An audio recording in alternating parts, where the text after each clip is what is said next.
비급여 과잉 진료로 실손보험료가 인상되는 악순환이 반복되면서 당국과 업계가 실손의료보험 개선 방안에 대해 고심하고 있는데요. 최근 한국보험학회와 한국기업법학회가 공동으로 개최한 제1회 보험정책 포럼에서 전문가들이 모여 이 실손보험의 현주소를 짚고 개선 방향을 제시했습니다. 자세한 이야기는 금융부 김도하 기자와 함께 해보겠습니다. 안녕하십니까?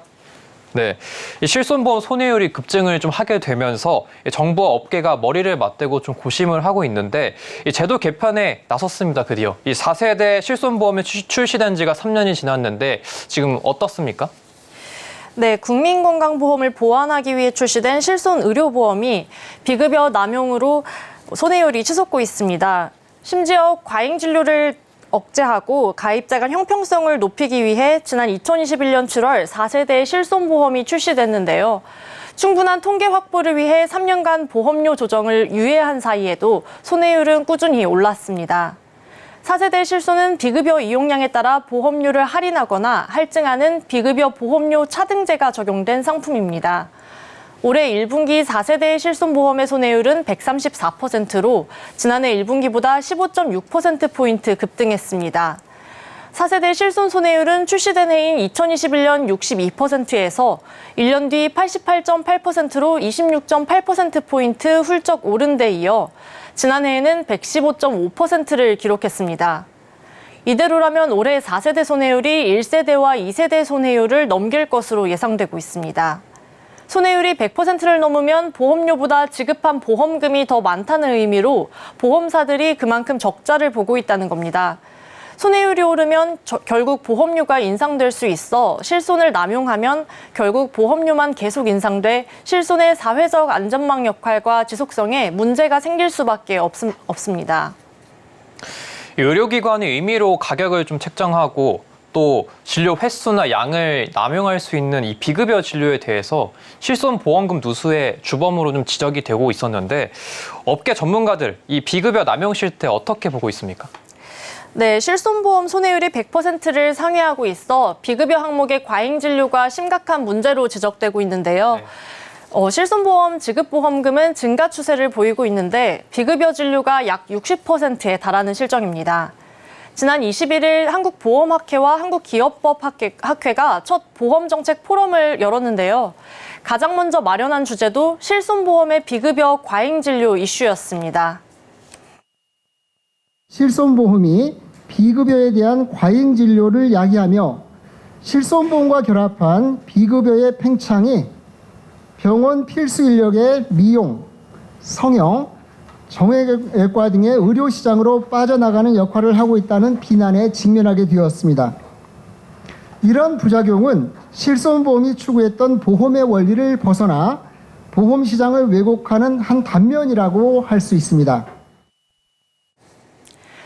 김경선 보험연구원 연구위원도 지난해 기준 전체 손해보험사가 지급한 보험금 중 10대 비급여 지급 규모가 31%에 달하는 것으로 추정했습니다. 세부 항목별로 보면 도수치료와 체외 충격파, 증식치료 등 물리치료가 지난해 전체 실손 지급 보험금의 약 18%를 차지했습니다. 물리치료는 지급 보험금이 2조 원을 넘어서면서 비급여 금액 상위를 차지했고 특히 도수치료는 의료기관 간 가격 편차가 확대됐습니다. 또 비급여 주사제와 발달지연 진료도 비급여 과잉 진료를 부추기는 대표적인 실손보험금 구멍으로 꼽힙니다. 코로나19 방역조치 완화 이후에 호흡기 질환 증가와 새로운 의료기술 승인 등으로 비급여 주사제 청구가 급증했고요. 역시 코로나19 영향 등으로 발달지연 진단이 늘면서 장기간 실손보험금의 반복 청구가 증가한 겁니다. 이 포럼에서 전문가들이 제안한 실손 개선 방안에 어떤 내용들이 나왔습니까? 네, 실손보험과 비급여 실태에 대해 주제 발표를 한 김경선 보험연구원 연구위원과 김진현 서울대 교수 등 전문가들이 실손 개선 방향에 대해 제언했는데요. 김경선 연구위원은 먼저 과잉 공급이 빈번한 비급여 항목에 대해서 진료 적정성 가이드라인을 구축하고 필요한 경우에는 급여화를 추진하는 것을 고려해 볼 필요가 있다고 지적했습니다. 의료 정책 변화가 보통 비급여 채널을 통해서 뭐 과잉의료 공급이나 의사의 유인 수요 문제 등을 좀 야기했던 것을 생각해 보면 비급여 관리가 가장 필수적이라고 할 수가 있을 텐데요.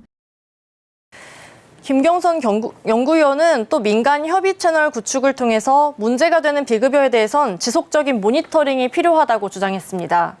현재 시행되고 있는 비급여 보고제도도 잘 활용해서 비급여 정보 비대칭을 해소하고 비급여 가격에 대한 권장 가격을 제시하는 한편 중장기적으로는 상한제와 같은 비급여 수가 제도를 구축하는 방안도 검토해 볼 수 있다고 제언했습니다.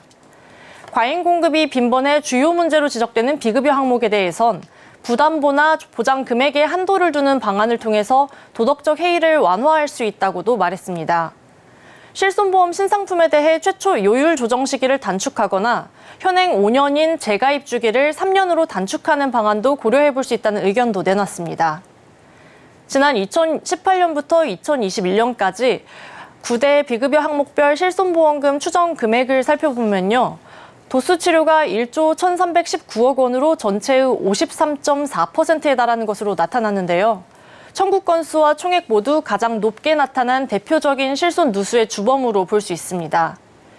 김진현 서울대 교수는 이 같은 데이터 등을 살펴서 비급여 진료비와 단가와 진료량 모두 증가한 항목은 모니터링이 우선적으로 필요하다고 강조했습니다. 네, 오늘 말씀 잘 들었습니다. 지금까지 김도화 기자와 함께했습니다. 감사합니다.